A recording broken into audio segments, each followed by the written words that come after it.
Tonight, our focus shifts beyond the lava and landslides to a provocative question. Did the U.S. military undertake a secret rescue of Bigfoot? Contractors near the Toutle River described soldiers guarding tarps over massive ash-coated shapes. One worker claiming a glimpse of a hairy, human-like hand protruding, far larger than a bear's. A retired Army pilot described airlifting unmarked cargo nets to Joint Base Lewis-McChord, noting their unusual weight. Once a net's corner flapped open, revealing a foot too large with splayed toes like a primate's. A volunteer medic, Karen, recounted treating 3 bandaged figures over 8 feet long in a Coldwater Creek triage tent. She glimpsed a thick-fingered hand with black nails and coarse hair through gauze. A guardsman near Spirit Lake reported tall, hunched figures escorted into a temporary hangar, one blanket slipping to reveal a hairy ash-gray shoulder too broad for a human.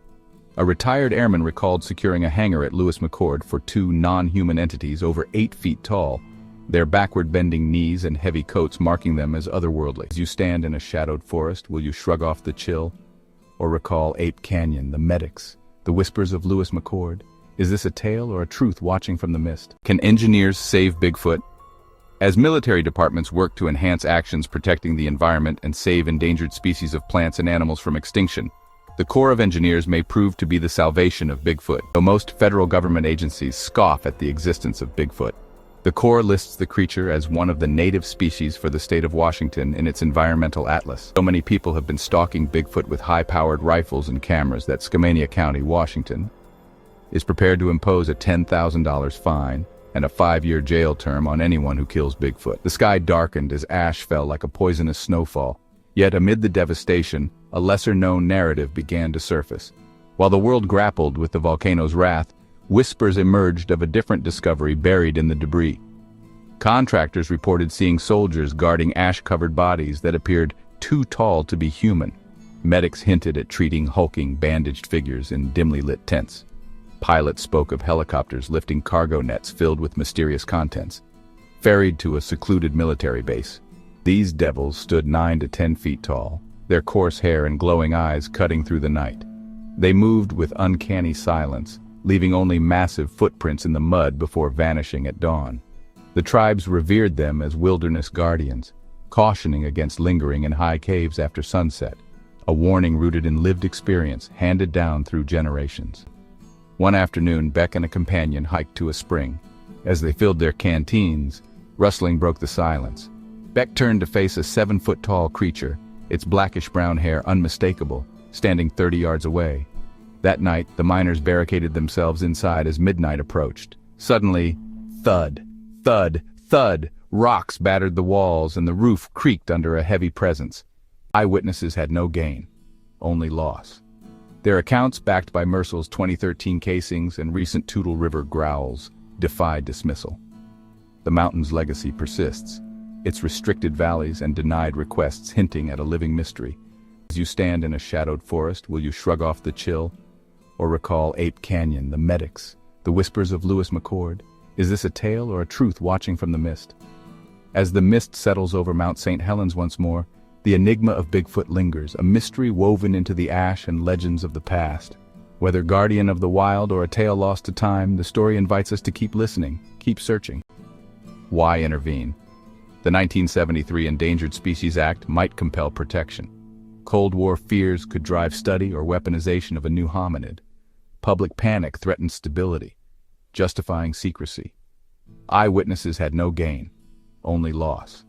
Their accounts, backed by Mersel's 2013 casings and recent Toutle River growls, defied dismissal.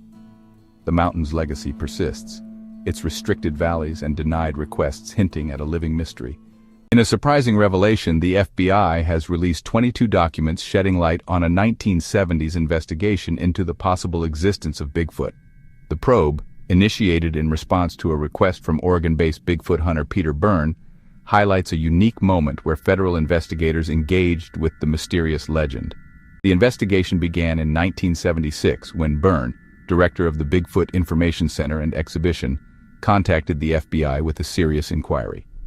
In a letter dated August 26, 1976, he asked the agency to clarify whether it had previously examined hair potentially belonging to Bigfoot.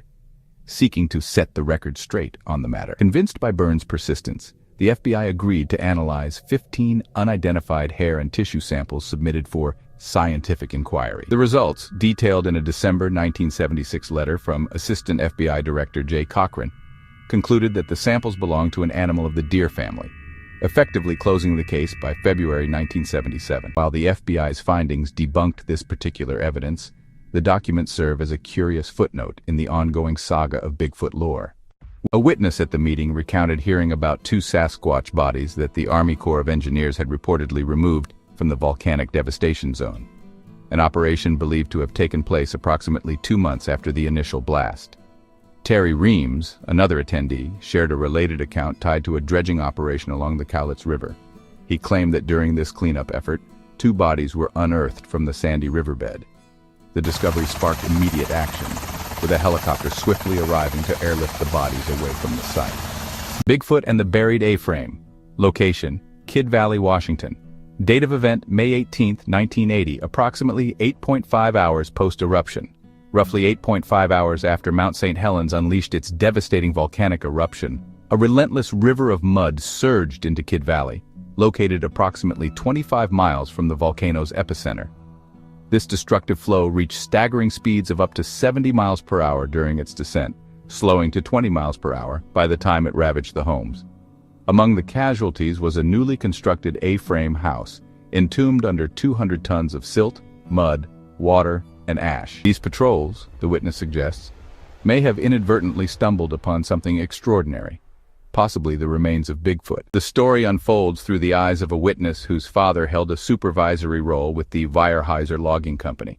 On May 18, 1980, the father was engaged in a critical meeting in Kilo, Washington, when the catastrophic eruption of Mount St. Helens erupted, forever altering the region's landscape. This gripping narrative centers on a Bigfoot-related tale interwoven with the dramatic events of the Mount St. Helens eruption. The immediate aftermath was marked by chaos, with emergency crews and logging personnel scrambling. In the days following the eruption, the area was heavily patrolled by security teams tasked with protecting valuable equipment and enforcing restricted zones around the blast site. These patrols, the witness suggests, may have inadvertently stumbled upon something extraordinary, possibly the remains of Bigfoot. The geological upheaval, including intense earthquakes and the rapid melting of the snowcap, reshaped the mountain, raising questions about how such conditions might have affected any potential Bigfoot population. The witness ponders whether the creature, if it existed, could have survived the pyroclastic flows, ash clouds, and subsequent environmental shifts. The disaster might have driven any surviving individuals into hiding or, tragically, to their demise. These patrols, the witness suggests, may have inadvertently stumbled upon something extraordinary, possibly the remains of Bigfoot. The geological upheaval, including intense earthquakes and the rapid melting of the snowcap, reshaped the mountain, raising questions about how such conditions might have affected any potential Bigfoot population. The question arises, what if Sasquatch, after he is discovered, is hunted to the point of extinction? This has happened to a number of species of animals, birds, and fish. Under U.S. law, the Secretary of Interior is empowered to list as endangered a species so threatened. Normally we know a great deal about species before we list them. A spokesman for the Fish and Wildlife Service says, "Many questions must be answered," he says, such as how big is the population? Does it occur anywhere else? Is the population in danger of decline? One of the first steps in placing an animal on the endangered species list is to recognize the fact that it exists. The only federal agency to do so to date is the Corps of Engineers. The owners of the Survivor's Gift Shop sought to commemorate this legend by erecting an original Bigfoot statue in the mid-1980s. That initial version, slightly smaller than the current structure and crafted from combustible materials, met a tragic end when vandals set it ablaze in the mid-1990s, underscoring the statue's vulnerability despite its symbolic resilience. Standing an impressive 28 feet tall, this concrete behemoth boasts intricately detailed fur and a whimsical, folklorish grin. Families are invited to gather around its massive legs for photographs, adding a playful element to the somber history. Can engineers save Bigfoot? As military departments work to enhance actions protecting the environment and save endangered species of plants and animals from extinction, the Corps of Engineers may prove to be the salvation of Bigfoot. Bigfoot, also known by the Indian name Sasquatch, is purported to be an 8-foot-tall, 900-pound humanoid that roams the forests and wilderness areas of the Pacific Northwest and the Northern Rockies. Though most federal government agencies scoff at the existence of Bigfoot, the Corps lists the creature as one of the native species for the state of Washington in its environmental atlas. So many people have been stalking Bigfoot with high-powered rifles and cameras that Skamania County, Washington, is prepared to impose a $10,000 fine and a 5-year jail term on anyone who kills Bigfoot. Joe Bielert offered additional context. He specified that the crane used in the Cowlitz River dredging operation belonged to the Manitowoc Company, a detail that could potentially lead to more concrete evidence. The saga took another turn with a separate but potentially related account from 1985. During a helicopter tour of the Mount St. Helens devastation zone, Bobby Short was accompanied by a Vietnam veteran pilot. The pilot recalled witnessing military helicopters transporting nets filled with the charred and semi-charred remains of wildlife, including elk, deer, and bear, as well as something more mysterious. He described seeing hairy, charred arms dangling from the drop nets. These remains were taken to a common pit, where they were incinerated to prevent disease and contamination of the region's rivers. In 2013, researcher Mark Mersell trekked to the site with a metal detector, uncovering .30, 30 Winchester casings matching Beck's described firearms, tangible evidence of the encounter. By the 1970s, sightings escalated. Loggers along the Lewis River documented 18-inch footprints embedded in riverbanks, while hikers reported guttural growls and a musky, rotting meat stench near Spirit Lake. Cowlitz County, Washington Bigfoot Encounter Report, May 1980.